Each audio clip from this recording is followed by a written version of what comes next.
Now, if you're interested in Essex-based crime stories, or true crime overall, please press the subscribe button to be notified of future videos. But please be aware, however, that some of the content of the videos may contain graphic or offensive images and language. I do find that generally makes people stay though, not leave. The following is taken from an article in The Guardian. The hit. Thursday the 7th of March 1996. They have a new parlour game in the Essex village of Rettendon, and no one plays it better than Peter Theobald and his wife, Frances. Murder mystery is a game of mental gymnastics. It's aimed to formulate a theory, necessarily incredible, to weave the few known facts into a complete account of what happened 300 yards from their living room. The Theobalds, from farming stock, were at it again the other night, over tea and walnut cake. He wondered why there was so little mess when he made his discovery on an icy winter's morning. She was struggling to explain how they could have driven to the remote spot behind their White House farm during the evening rush hour, as police supposed, and why nobody had seen them as they waited for several minutes before completing the right turn in their Range Rover. Perhaps they were already dead, she suggested, returning to one of her favorite themes. There were 3 bodies, victims of a shotgun assassin as they sat in the lane. Craig Rolfe, 26, was in the driver's seat. His boss, Tony Tucker, 38, friend to the stars, was his front seat passenger, and in the back was Tucker's boyhood friend. He was Pat Tate, 37, armed robber. It was a fearsome crime, except many locals thought, good riddance to drugs rubbish. They were drug dealers, but none was Mr. Big, even in Essex. They were speculating at the spanking new police station in South Woodham Ferrers. It has a lovely new incident room and, as the officers moved out after investigating the death of teenager Leah Betts, who died after taking an ecstasy tablet at a Basildon nightclub, it seemed only right Ivan Dibleys and his squad of 40 should move in. The station was officially opened 3 weeks after their murder inquiry got underway, the forum for a classic detective story. Some detectives believe the gunman was in the Range Rover with his victims, his 3-shot pump-action 12-bore shotgun, a little sawn off perhaps, picked up at the murder spot as he clambered out, ostensibly to open a gate. Others think he stepped out of the shadows after the Range Rover's occupants were lured to Workhouse Lane, regular home to courting couples. Others still favor a hybrid. The gunman was indeed waiting, but the man who ordered the murders had hired a professional hitman, and arrived with the others in the backseat, a trusted colleague or friend. They died in under 2 seconds, and only one, Tate, seemed to know anything about it. How much, as almost everything in this case, is conjecture. A post-mortem examination highlighted a combination in his bloodstream of heroin, cocaine and cannabis. And steroids. He was, after all, an 18-stone bodybuilder. A room darkened as he entered it, one associate was to remark. There were, in the first few weeks, an array of flowers left at the scene, mysteriously dropped by unseen hands in the dead of night. One paid tribute to the man on the back seat, who took 2 shots to his head and 1 in the stomach. A wonderful man, it read. Poison did this to you. Nearly 3 months on, there are no more posies. Ivan Dibleys, 50, one of 3 detective superintendents in Essex, was on a day off on December 7 last year. He was breakfasting at home in Chelmsford when the call came, just before 8:30 a.m.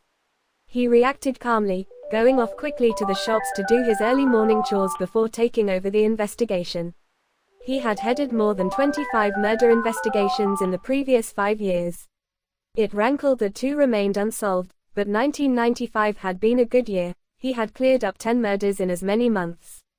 He had never headed a triple inquiry before. It dawned on him that this, his biggest case, was to be his last. He was retiring at the end of April after 32 years in the force. Only 30 minutes had elapsed since Ken Jiggins, 47, arrived at Peter Theobald's door, ready to help his friend feed the 800 pheasants kept in fields at the 130-acre farm. Theobald ran a shooting range, and the birds had to be fed twice a day. Jiggins was a bricklayer and the frost was too severe to work that day. They skipped tea and Theobald started up the Land Rover, scraping thick ice from its windows. It had begun snowing about 4 p.m. the previous day and continued into the early hours, when frost had set in. They drove across the field, maybe 300 yards, and turned left into Workhouse Lane. There, in front of a locked gate leading to an angler's carp pond and the shooting area, was a metallic blue Range Rover.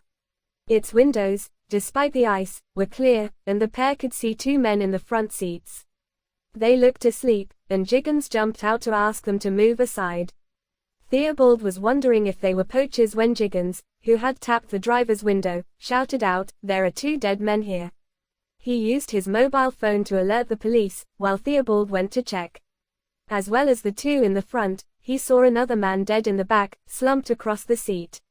He looked more closely at the driver, still with his hands on the steering wheel and, he later learned, his foot on the brake. There was a round, 2-inch entry wound behind his ear, exiting out of his mouth. Familiar with firearms, Theobald was astonished to learn the men had been slain by shotgun, and that each had 2 wounds to the head. There was some blood seeping from the Range Rover, but nothing like the mess he would have expected. His favored murder mystery scenario was to posit a killer in the back seat, shooting the men in the front from 6 inches, with the rifle pointing down. But that left his fellow players wondering what his back seat companion was doing as the shots were fired. Maybe he thought he was in on the hit. Or perhaps he was too drugged to react. Rolf, father of a 7-year-old daughter, Georgia, was the first to die, police believe. A small-time hood, he was the driver, and the automatic gear shift was still switched to drive. The ignition was off. But, said Dibley, he looked as if he had pulled up at traffic lights. Alongside him was his boss, Tucker. Minder to ex-WBC super middleweight champion Nigel Benn. He ran a lucrative security agency for clubs around Essex and East London, and pocketed maybe £1,500 a week. Like the others, he had a fine lifestyle, living in a £250,000 home, and driving fancy cars. He was, like scores in Essex, in the drugs business, a wholesaler who never dirtied his hands. He was big in Basildon, but hardly serious enough to merit such special treatment. His bouncer business gave him the outlets, and Rolf, who had a cocaine problem, was a trusted gopher, no more. Tate, who had a 2-year-old son, was out of prison for no more than 6 weeks when he died. He had a much more serious criminal record than the others, including convictions for drugs offenses and armed robbery. He had once escaped from the courthouse at Billericay, making off on a motorcycle driven by an accomplice. Heading for Spain, he made the mistake of visiting Gibraltar and was extradited back. He was out of prison on parole and enjoying a bath when the gunman came. He threw a brick through the window and, as Tate reacted, fired once. It hit Tate in the arm, and he was taken to hospital. Staff discovered his secret stash of drugs and his handgun beneath his pillow. Tate's license was revoked and he was returned to prison. Tucker, a friend from childhood, looked after his second-hand car business. One man questioned over that attack was Stephen Ellis. He raced off to a new identity in the West Country in apparent fear of reprisal, and took to wearing body armor. He popped up a few days after the triple murder, with a suspiciously graphic account of how they died. The trio had been given a choice: death by a single shot or through hacking, bit by bit. Tucker and Tate had messed the trousers. Great tale, little of it true. When Tate had come out of prison, Tucker wanted to give him a place in his drugs organization, more of a franchise operation than an independent outfit. But, as even his mother admits, Tate was a liability. Tucker and Rolf were hardly averse to beating up those who crossed them, but Tate, a violent man driven crazy by drugs, was out of control. The night before he died, he telephoned the London Pizza Company at Basildon. He told Roger Ryle, 21, the manager, he wanted a specially made pizza with 4 different toppings on each quarter. Ryle was busy, and he was annoyed at the caller's attitude. He hung up. Tate was there within minutes. He picked up the till, smashed it against the wall. He punched Ryle, then smashed his head into a glass plate on the sink. Ryle, like others crossed by the trio, declined to press charges. After the murders, the rumors flew. One suggestion was they were trying to muscle in on someone else's patch. Another had them heavily in debt. And a third indicated they had been double-crossed after hiring a £20,000 hitman to take out a rival drugs dealer. There was one claim that it was a revenge attack for Leah Betts' death, with Tucker probably the ultimate dealer. And another which made Dibley chuckle: there are members of the public who even think the police did it. Bollocks. None of the dead men's families is talking. They have a good idea.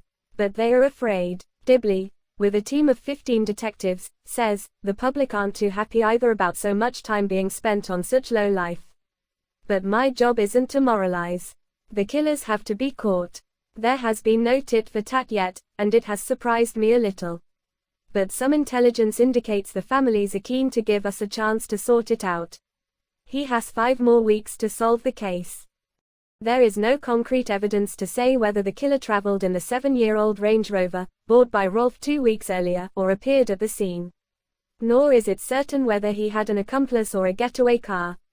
Nor whether he was a professional hitman. But Dibleys has a best-guess scenario. He knows the 3 men were planning to go for a meal that night, with girlfriends, to a Basildon restaurant. Kick-off was to be 8 p.m. A telephone call came in the late afternoon.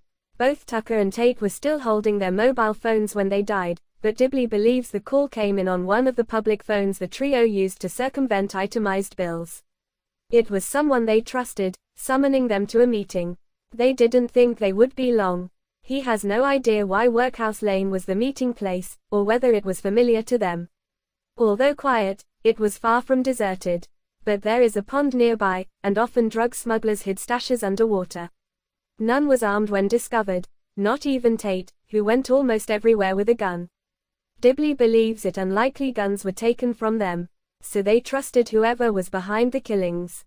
The gunman didn't pick up the 8 spent cartridges. It was dark, and would have taken too long. He fired off 3 shots quickly, killing Rolfe, then Tucker. They would have known nothing. Tate might have reacted, and the first shot to hit him was probably the one through his abdomen.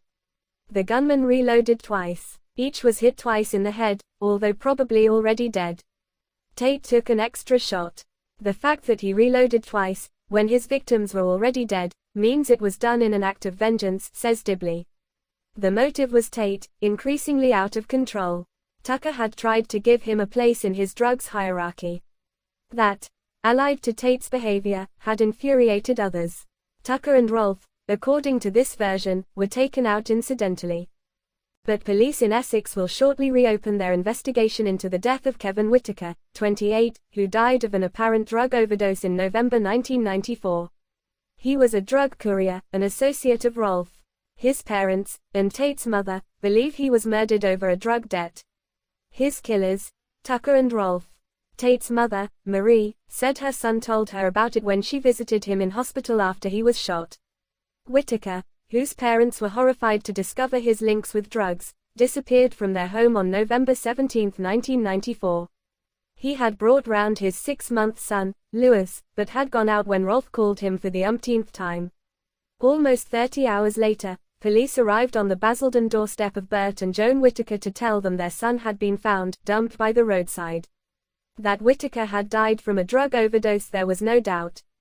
Police, seeing needle marks on his right arm, assumed at first he was an addict. They believed his death might be suicide, and other drug users had moved his body, terrified the police might prosecute them for drug offenses. There was an inquest at Chelmsford a year ago. Rolfe, called to give evidence, at first denied knowing Whittaker, then admitted he had called him when confronted with itemized phone bills. "We realized there was more to our son's death," said Joan Whittaker, 64. And then Mrs. Tate, after the deaths, claimed Tucker and Rolfe had injected Whittaker in the groin with a paralyzing drug, often used on horses, known as Special K. The victim is powerless but conscious.